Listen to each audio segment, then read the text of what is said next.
எதிர்நீச்சல் serial முடிய போறதா ஒரு செய்தி வைரலா பரவி வந்துட்டு இருந்த நிலையில இத பத்தி இந்த சீரியல்ல ஆதிரை கேரக்டர்ல நடிச்சிட்டு வர்ற நடிகை சத்யா அவர்கள் ரொம்பவே உருக்கமா அவங்களோட சோசியல் மீடியா பேஜ்ல சில விஷயங்களை சொல்லியிருக்காங்க. அதுல அவங்க அப்ப எப்படி என்ன சொல்லியிருக்காங்க அப்படின்றத பத்தி நம்ம இப்ப இந்த வீடியோல தெளிவா பார்க்கலாம். சன் டிவில கிட்டத்தட்ட 3 வருஷமா ரொம்பவே வெற்றிகரமா ஒளிபரப்பாயிட்டு வர சீரியல் தான் எதிர்நீச்சல். இது முழுக்க முழுக்க குடும்ப பின்னணிய மையமா வச்சு எடுத்தனால சீரியலுக்கான ரெஸ்பான்ஸ் பயங்கரமா இருந்துட்டு இருந்துச்சு. ஆனா கடந்த ஆண்டு இந்த சீரியல்ல ஆதி குணசேகரன் அப்படின்ற முக்கியமான கேரக்டர்ல நடிச்சிட்டு வந்த நடிகர் மாரிமுத்து அவர்கள் திடீர்னு காலமானதுனால அவருக்கு பதிலா நடிகர் வேல ராமமூர்த்தி அவர்கள் தான் நடிச்சிட்டு வராரு. அவர் வந்ததுல இருந்தே சீரியலோட டிஆர்பி அப்படின்றது படிப்படியா குறைய தொடங்கிருச்சு அப்படின்னு தான் சொல்லணும். இன்னொரு பக்கம் அடுத்தடுத்து பல புது சீரியல்கள் வரப்போறனால ஒரு சில சீரியல்களை முடிச்சிட்டு வராங்க. அதுல இப்போ இந்த எதிர்நீச்சல் சீரியலும் முடிய போறதா ஒரு சில அதிர்ச்சியான செய்திகள் வெளியாகி இருக்கு. ஆனா இது உண்மையா இல்ல பொய்யான்னு தெரியாம ரசிகர்கள் ரொம்பவே குழம்பி போயிருக்கிற நிலையில இந்த சீரியல்ல ஒன் ஆஃப் த ஹீரோயினா நடிச்சிட்டு வர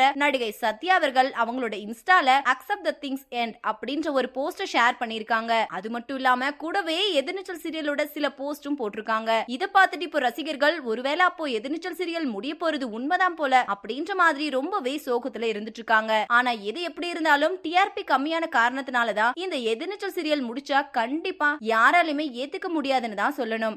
இந்த வீடியோவை பார்த்துட்டு இருக்கிற நீங்க நடிகை சத்யா சொல்லி இருக்கிற இந்த விஷயத்தை பத்தியும் எதிர்நீச்சல் சீரியல் முடிவுக்கு வந்தா இந்த சீரியலை எவ்வளவு மிஸ் பண்ண போறீங்க அப்படின்ற உங்களோட கருத்துக்களையும் கீழே உள்ள கமெண்ட் செக்ஷன்ல ஷேர் பண்ணுங்க. இந்த வீடியோ பிடிச்சிருந்தா லைக் பண்ணுங்க, ஷேர் பண்ணுங்க. மேலும் இது போன்ற பல செய்திகளை தெரிஞ்சுக்க நம்ம சேனலை மறக்காம சப்ஸ்கிரைப் பண்ணிக்கோங்க.